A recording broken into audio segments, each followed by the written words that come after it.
Hello everyone and welcome back into my kitchen. Come on, let's make this dish. Alright guys, so today we're going to be working with some okra, and what I've done is I've washed them. They're still damp and I have them here on my baking sheet on some paper towels, and I'm just going to pat them dry. I'm planning to do two different things with these. Now I know a lot of people say that they don't like okras because they're slimy, but this is a really cool tip to avoid having to deal with that slime. You wash it before you cut it and you dry it. Now, like I said, I'll be doing two recipes, so what I'm gonna do is dry all of these off, and then once they're dry I will cut them into the size pieces that I want. I'll show you. They'll probably be about that thick, and then I'll put them outside again to dry out some more.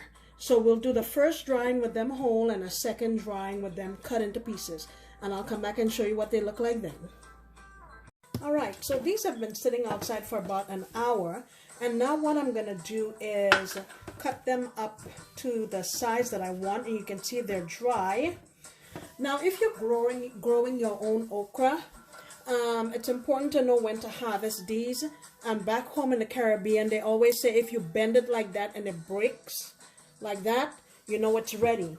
Now I don't think any of these are like that, but if you bend it and the top splits open like that, it's too hard to cook. It's gonna be just really tough. So that's a good tip to know when your okra is ready. So now what I'm gonna do is just, you can do two at a time, one at a time, just cut them to this, about this size here. See? About half of a segment of your finger. So I am going to cut all of these like so and put them back outside again, just to make sure we get rid of every single little bit of liquid that could cause slime. And I'll come on back and we'll take it from there.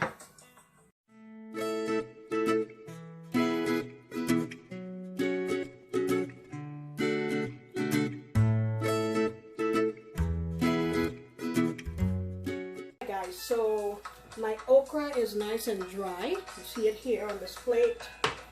I'm also going to be cooking some potatoes or aloo.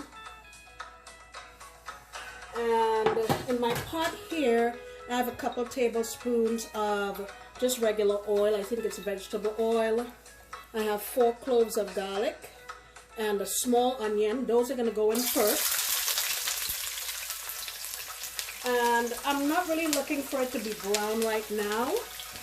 I'm just trying to get some flavor into that oil. And I put the garlic in whole so that we can pull it when we're done, or you can choose to eat the whole thing, and it's up to you. Okay, so I'm gonna let this go here, I would say for a couple of minutes, and my heat is on medium-low.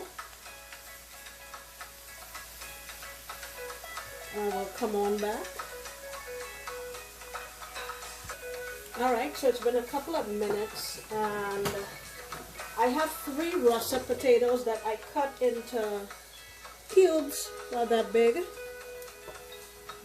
And I'm going to get them into my oil. And I want to try to get some color on these and partially cook them before I decide to add in my okra.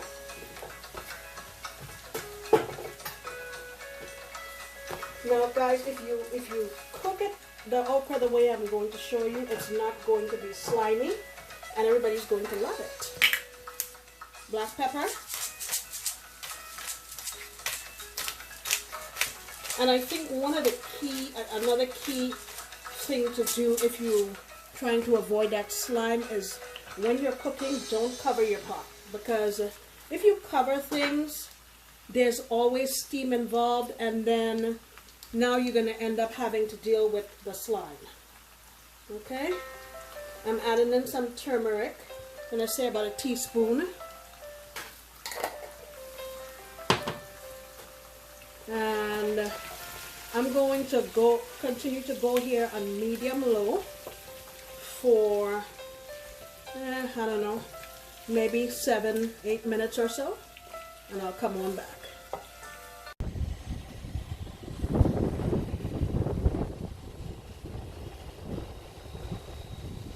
Tried once to do a panoramic shot. Alright, so it's been about 7 or 8 minutes, and as you can see, we're getting some really nice color on here. Now, I put in 1 habanero, but I'm not going to pop it, so that way I can contain the heat, and I'll just get the flavor. Alright, now we're going to go in with okra, and as you can see, no slime, nothing. Okay? And the trick is making sure it's dry before you start cooking it. So I'm going to just let this go and not manipulate it a whole lot. So I would say I would turn this maybe every 5 minutes. I would stir the pot. And I wouldn't, go like this. I would kind of like fold it so that you don't agitate it and start getting slime. Okay? I shall return. No salt yet, because what does salt do? Salt draws out liquid, and we want to make sure our okra is cooked pretty nicely before we add any salt. Be back. Okay guys, look at this. Doesn't that look yummy? So what I did was I put this on about medium high, and just kept watching it because I wanted a little bit of char on my okra to make sure everything's dried up. And now I'm going to add some cumin, just a little bit, calling that about half teaspoon. And now we're going to do our salt. Let's sprinkle it over like so. I'm not going to put too much. I mean, of course you can put as much or as little as you like. And as soon as your potato is done, this dish is done. Let me test the potato. And it went right through with no trouble at all. So this is done. Do you see any slime? Nothing. See? Look how simple that was. Okie dokie guys, thank you so much for joining me for this okra video. I really appreciate it. And I hope you take the time to try this for your family, because I know they're going to love it. And please come on back next time, because I'll be making another delicious recipe. Bye!